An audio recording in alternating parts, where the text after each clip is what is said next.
పుట్టే సమయంలో వాటికి మంచి పోషకమైనటువంటి ఆహారం అవసరం కాబట్టి మనిషి రక్తాన్ని తాగి అవి గుడ్లు పెట్టడం జరుగుతుంది. అదే దానికి ఎంత నాలెడ్జ్ ఉందో మనం దాన్ని బట్టి మనం ఎలా ఉండాలో మనం ఊహించుకోవాలి. మనమేం చేస్తాము ఇక్కడ ఇచ్చిన గుడ్లు గాని ఇవన్నీ మన భర్తకి పిల్లలకి పెట్టేసి మనం గర్భవతితో ఫాస్టింగ్ లో ఉంటాం. అది మనము ఎప్పుడు కూడా గర్భవతిగా ఉన్నప్పుడు డబుల్ ద ఫుడ్ తీసుకోవాలి. మన లోపల ఉన్న బిడ్డకి మనకి ఇదిగా ఉంటుంది.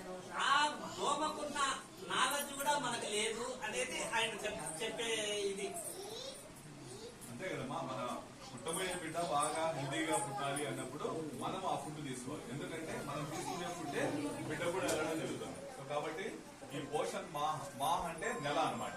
ఈ నెలంతా కూడా ఈ కార్యక్రమాలు మనకు అంగన్వాడీ సెంటర్స్ లో చేస్తారు. ఎందుకు చేస్తారు అంటే ముఖ్యంగా మీలో అవగాహన కలిగించడానికి. ఇది సార్ చెప్పినట్లుగా ఇందాక గుడ్లు కానీ లేకపోతే చిక్కీలు కానీ బాలామృతం కానీ తీసుకెళ్లి పిల్లలకు పెట్టడము లేదా భర్తకు పెట్టడము అలా చేస్తుంటారు. బాగుంటది. అలానే పిల్లలకు కూడా ఇది పెట్టాలి. ఆకుకూరలు మనకేంటంటే మనము మునగాకు ఉంటది. ఆ మునగాకుని మనము చాలా మంది తినరు.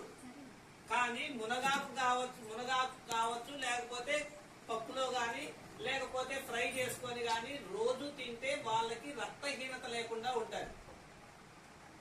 ఇప్పుడే నేను ఒకటి మీరు వచ్చే ముందు కూడా నేను ఫోన్ చేస్తున్నా. ఎందుకంటే ఒక ఆమెకి రక్తం పోయి ప్రమాదకరమైన పరిస్థితుల్లో రిమ్స్ లో ఉంది అని చెప్పి ఫోన్ చేస్తే వాళ్ళని ఇమీడియట్ గా షిఫ్ట్ చేయమని చెప్పి నేను ఫోన్ చేసి వస్తున్నా.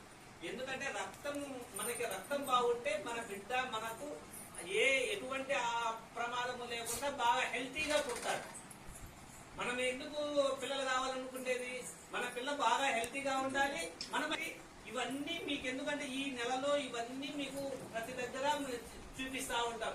ఇవి మీరు మీ దగ్గర పండుతాయి. ఇవన్నీ ఏది పాలకూర కావచ్చు లేకపోతే గోంగూర కావచ్చు, ఎగ్స్, అలానే మునక్కాయలు, క్యారెట్, ఇవి మీరు బాగా తినాలి. నూనె పదార్థాలు, ఎక్కువ ఫ్యాట్స్, ఎక్కువ చెప్పారు కదా. డిఎంఎన్హెచ్ఓ సార్ ఈ రోజు వస్తున్నారని ఇక్కడికి వచ్చినప్పుడు కంపల్సరీ మీ సిడిపిఓని రమ్మని చెప్పాలా. సూపర్వైజర్స్ సిడిపిఓస్ ఉండాలా.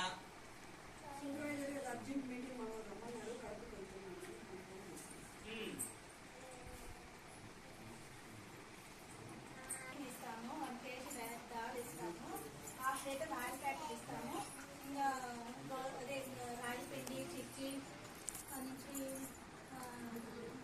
ఖర్జూరము, అటుకులు అవన్నీ ఇస్తాము సార్. వాళ్ళకి గర్భవతి బాణంతకి ఇస్తాము. చిన్నపిల్లలకి వచ్చేసి బాగా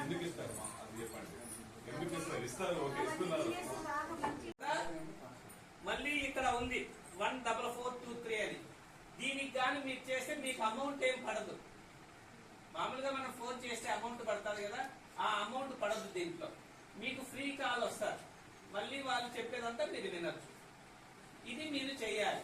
ఇది మీరేం చేయాలి, మీరు ఆశాలు ప్రతి ఒక్కరూ కంపల్సరీ మీ దగ్గర వినకపోతే కనీసం ఒక ముగ్గురు నలగత్తు అన్న ఇది వాళ్ళకి రీబ్యాక్ చేయించాలి. ఫోన్లు ఇది చెయ్యాలి. చేస్తున్నారా? ఇదే బ్యాంక్ అకౌంట్ ఇంకా ఓపెన్ చేయలేమ్మా. చేయలే. రిజిస్ట్రేషన్ నెంబర్ కూడా ఎంటర్ చేయలే.